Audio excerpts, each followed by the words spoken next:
Hello there, and welcome back to the show. World War II Books Where to Start. I'm your host, Omar Bradley, the Soldier's General. And let's bring the soldier's point of view into play here. We're going to do some more memoirs to American combat infantrymen in Europe. Got three titles for you. I think you'll find something you'd like to read. First off, we're going to do Foot Soldier by Roscoe Blunt from 2000. This is trade paperback. And all-American boy, age 19, a little bit undersized for the infantry. Off he goes. He volunteers to do some mine removal training in England to get him out of the foxholes and tent living for a while and some good meals. And that comes into play very handily on the continent as he's inserted into combat with his division in November of 44, landing on the coast of France, a forced march of 50 miles inland. Hello, welcome to the show.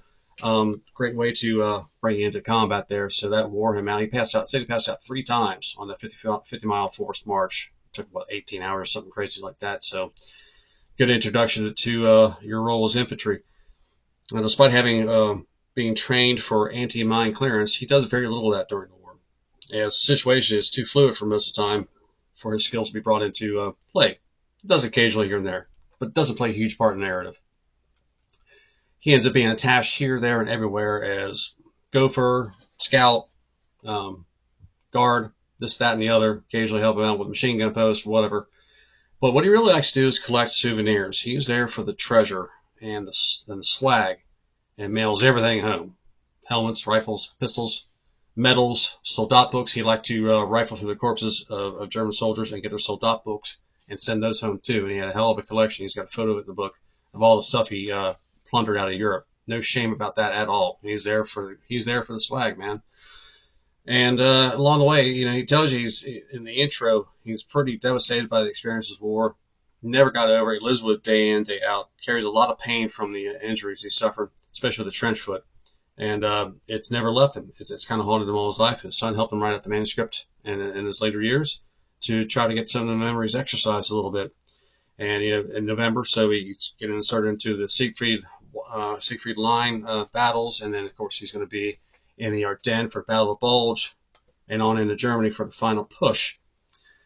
And he seems to have been in the center of the action. He saw and experienced a lot of gore, a lot of people blown up right beside him or right in front of him, or killed for really just banal reasons. Standing in line for chow one day under the eve of a slanting roof, an icicle falls off and brains a guy in the head, and he's dead on the spot.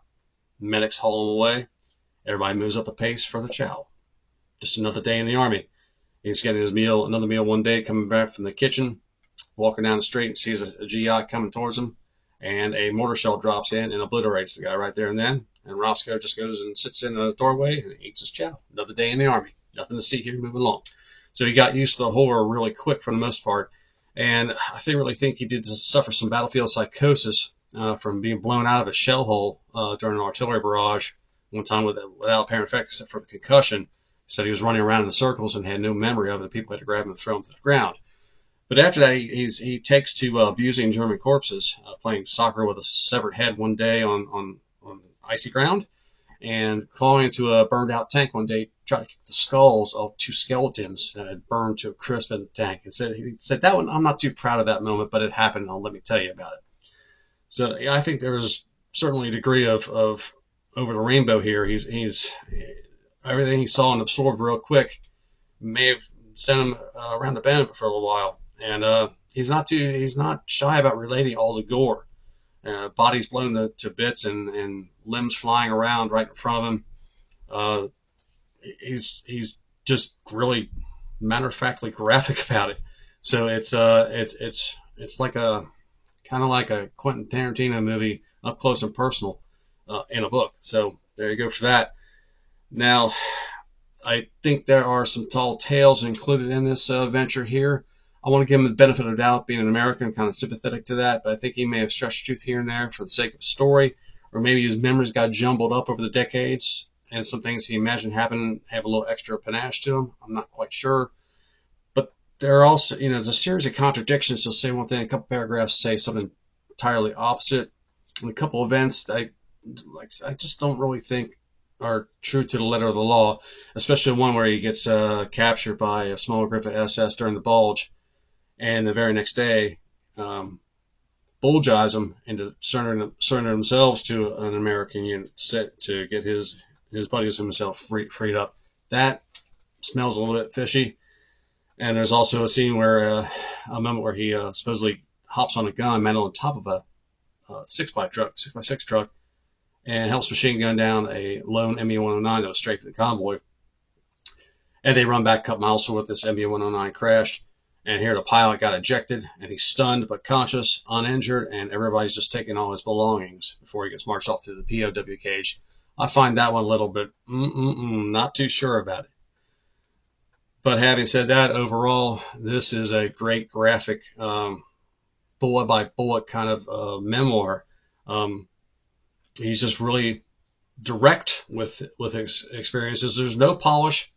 There's no screen between you and him as far as, feeling the action at all. So it could have used some polishing by the editor. Could have used another full draft, because the manuscript reads pretty raw and unsophisticated.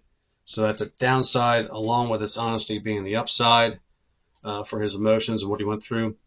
Lived in Shrewsbury, Massachusetts, and became a jazz drummer after the war, and a reporter. Died in 2011. And it's still in print, and it's just really blunt and to the point, no pun intended. And I recommend it. That's Foot Soldier by Roscoe Rocky Blunt.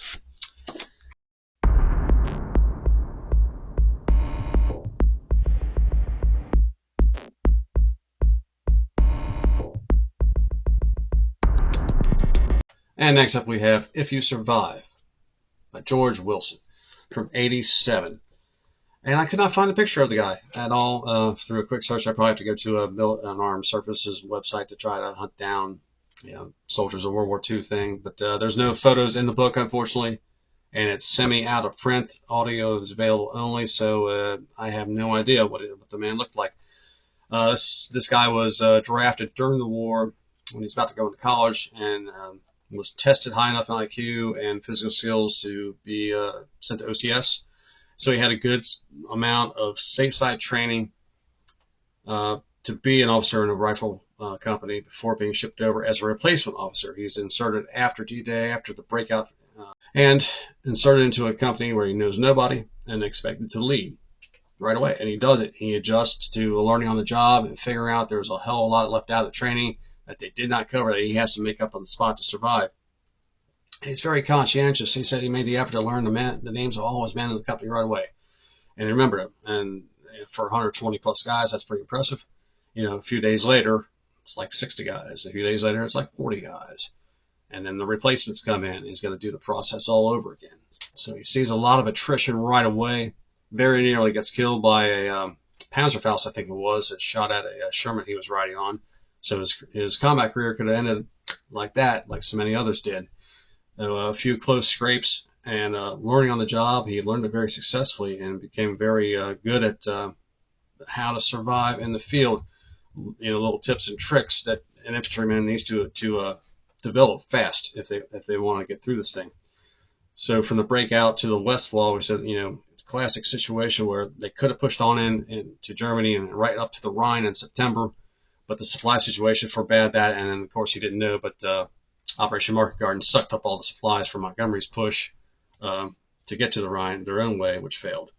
So here they are patrolling the West Wall, an easy entrance that could slice through it like butter and avoid all this nonsense with the Hurricane and the Ardennes offensive later on. But the higher ups just say, nope, you got to stop and patrol and hang out.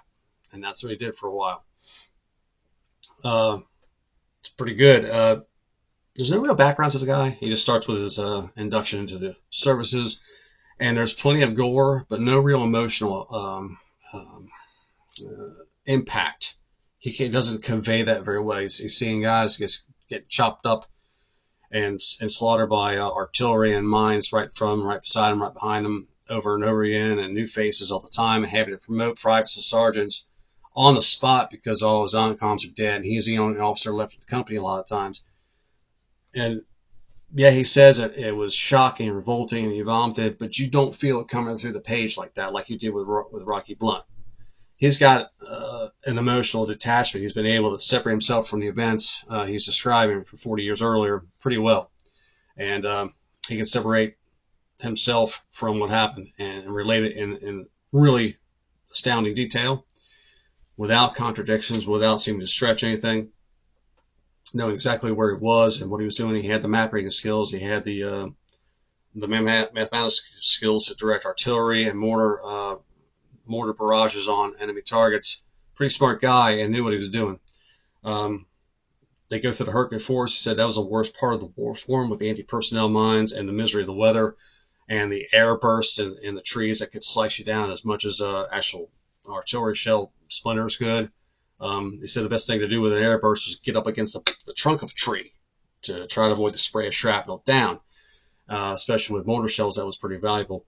He said something weird about bouncing Bettys. He said they would pop up to 8 to 10 feet in the air and then burst downwards, instead of what I've read traditionally, where they will pop up to waist height and explode laterally. So I'm not sure if he's actually talking about a different kind of mine or whether it's a variant of the bouncing Betty. I don't know, but that's what he talks about, so it's kind of weird. And then he gets wounded after the bulge in his foot and gets taken out of the line. And by the time he's rehabbed and ready to be reinserted, the war is over. So he went quite a ways, but finally something got him, and it wasn't enough to send him home. But by the time he rotated back and rehabbed, the war was done. And the biggest regret, the biggest gripe he has is not the cold foxholes, not the trench foot, not the lousy rations, is that he never got promoted to captain. He had earned it. He had survived. He had led his company successfully. He had followed out every order, and he had been recommended for captaincy. And the paperwork got lost, and the Army froze all promotions at the end of the war, and he never got the bars. And that was his biggest gripe. It kind of irked him. All those decades later, he never got what he felt he had earned. And certainly you can feel that he would have earned it, being clearly a leader of high caliber. He did, I think, get a Silver Star.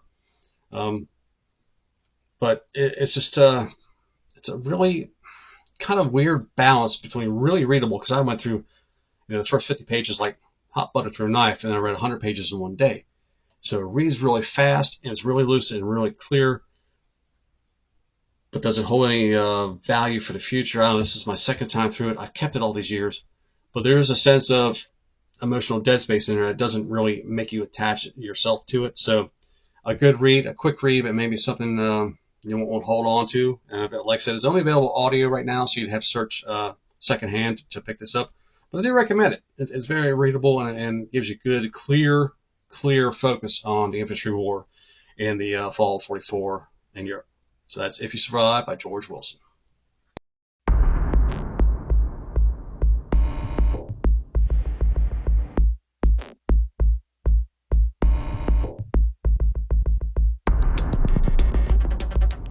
And finally today we'll do To Hell and Back by Audie Murphy from 1949. And I don't have a physical copy of this. I just had to send it back to the library. But at any rate, this is a gem right here. It's 5 stars all the way. Audie Murphy is America's most awarded, most decorated soldier in history, including the Medal of Honor and gads of other awards. If you see the cover of the memoir, it's him in uniform with every decoration possible. He looks like he's a general officer, not a lieutenant. This guy was a movie star in the 50s. Came back from the war, did some self-promotion, and was helped along in promotion efforts by James Cagney. He recruited him to be a star. And he had a bit of a successful movie career before it petered out in the 60s. He died in a plane crash in '71, unfortunately. This kid as a kid, he was a 5th grade dropout, son of a sharecropper who had to carry the burden of being the man of the family and putting food on the table at a very tender age in Texas. Very, very rural background, obviously. And dying to get into the war to make something of himself. He thought it was a great opportunity. He was a hell of a sharpshooter, having put food on the table for his family as a kid. And he lies his way about his age into the Army.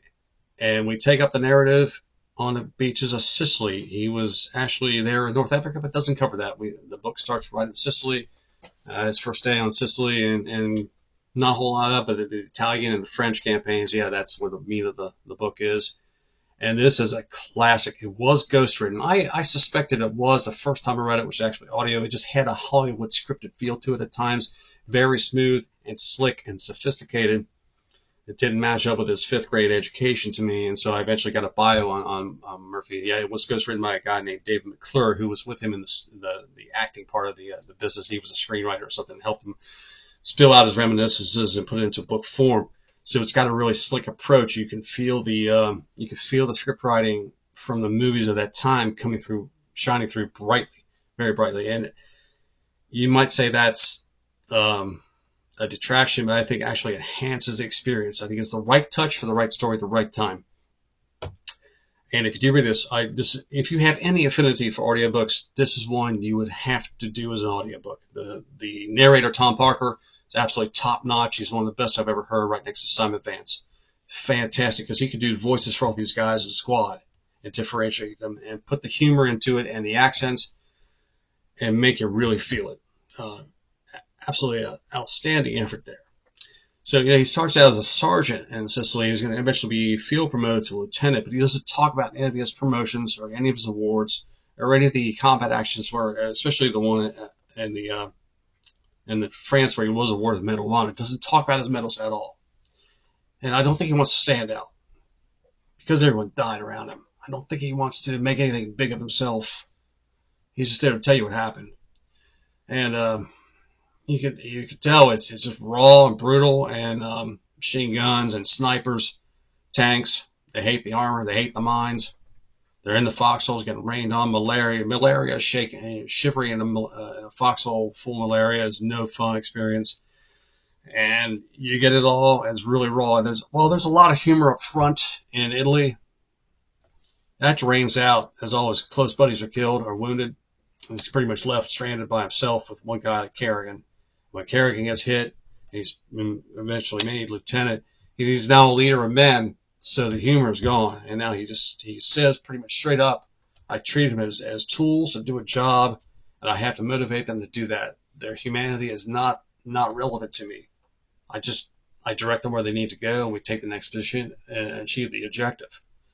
It's absolutely brutally realistic, and you feel it. You really feel it, and this is the 3rd time I read it. It's phenomenal. One of the best memoirs I've ever read, and can't go wrong here. I have not gotten through the movie of the same name. That's where he really made his Hollywood credentials for himself, was the film version of To Hell and Back. I tried to watch it once, and honestly, about 30 minutes into it, wasn't getting it for me. I had to take another stab at it another time. I think they started with a bar fight in Italy instead of on the beaches of Sicily. I can't really remember. It just did not resonate with me, so I didn't finish it, but maybe another time. But that'll do it for today. To Hell and Back by Audie Murphy. By all means, run out and get that now. If You Survive by George Wilson, and Foot Soldier by Rocky Blunt. All good entries. Of the 3, George Wilson not as valuable as the other 2. But there you have it. Memoirs again. Love this stuff. Until next time, I am Omar Bradley, and I'm going to go break through the Ardennes frontier, and we're going to end the war and screw Monty. He's our prima donna. Until next time, happy reading.